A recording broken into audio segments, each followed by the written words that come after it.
Merci, Monsieur le Président. Madame la ministre, Mesdames et Messieurs les rapporteurs, chers collègues, c'est dans un climat constructif et apaisé que nous avons achevé nos travaux sur le projet de loi Climat et résilience, qui entend poursuivre et compléter l'arsenal législatif que nous construisons depuis le début de cette mandature, afin de répondre sur tous les fronts à l'urgence climatique.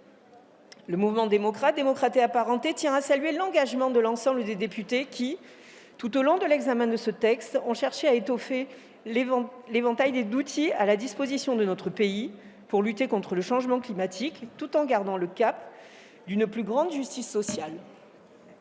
Nous avons la conviction que ce texte, par son pragmatisme et par les illustrations qu'il trouve dans la vie quotidienne des Français, est déjà une réussite.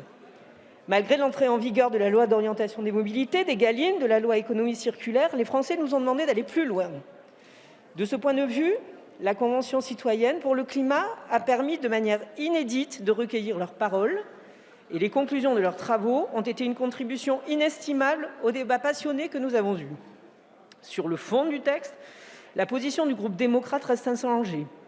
Apporter des réponses concrètes aux défis climatiques et ambitieux que nous nous sommes lancés.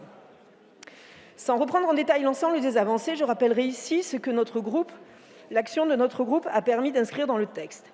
Tout d'abord, s'agissant de notre façon de consommer, l'interdiction des emballages à usage unique, constitués de polymères et copolymères styréniques très toxiques pour notre environnement et particulièrement pour nos océans, représente une grande avancée. Il nous paraissait essentiel d'interdire purement et simplement leur utilisation, c'est chose faite. Autre avancée que nous avons défendue, l'interdiction de l'éco-blanchiment, c'est-à-dire l'affirmation à tort qu'un bien ou service est dépourvu de conséquences négatives sur le climat. Il s'agit ici de protéger le consommateur contre les publicités mensongères et de permettre aux consommateurs de faire des choix éclairés.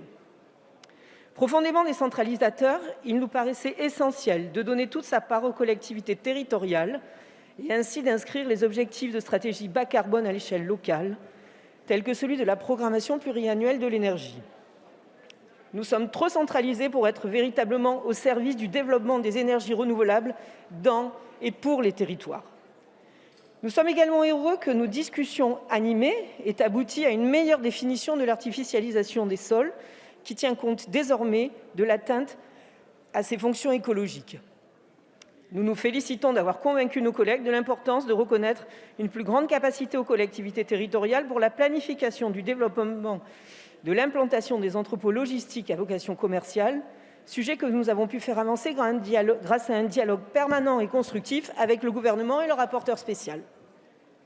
Sur le sujet de la rénovation énergétique des bâtiments, nous avons stabilisé dans le temps notre système d'aide publique à la rénovation afin de donner une visibilité suffisante aux acteurs du secteur pour se positionner et proposer des solutions performantes et à moindre coût aux Français en fonction de leurs revenus. Nous saluons également l'interdiction de la mise en location des logements trop énergivores à partir de 2025, avec un accompagnement obligatoire des ménages dans leurs projets de rénovation. Cet accompagnement individualisé au plus près des projets était pour nous indispensable. Il trouve dans ce texte une réponse. Je n'oublierai pas de citer toutes les victoires en faveur de la pratique du vélo, défendues collectivement, qui nous ont permis d'avancer sur ce sujet. Pour conclure, quelques mots sur le titre 6 du projet de loi portant sur la protection judiciaire de l'environnement. Cette thématique s'est étoffée et a gagné en consistance grâce aux travaux et à l'investissement du rapporteur spécial. Nous tenons à saluer chaleureusement son travail. Enfin, le groupe démocrate a porté à ses côtés la création de 7e titre au sein de ce projet de loi relatif à l'évaluation environnementale de nos politiques. Ainsi, l'ensemble des mesures de ce projet de loi sera évalué annuellement. Les collectivités territoriales mettront en place un observatoire de leurs actions en la matière et les secteurs les plus polluants auront à charge d'établir une feuille de route sur la stratégie de réduction de leurs émissions. Considérant que l'objectif fixé par les citoyens de la Convention citoyenne pour le climat est atteint, considérant que le texte défend avant tout une écologie qui encourage et non pas une écologie qui punit, considérant qu'il s'adresse à tous les Français et qu'il respecte l'impérieuse nécessité de justice sociale que nous défendons depuis toujours, considérant qu'il approfondit de nombreuses avancées que nous avions votées dans les textes de loi examinés précédemment au cours de cette mandature, le groupe démocrate votera pour le projet de loi portant lutte contre le dérèglement climatique et renforcement de la résilience face à ses effets. Je vous remercie.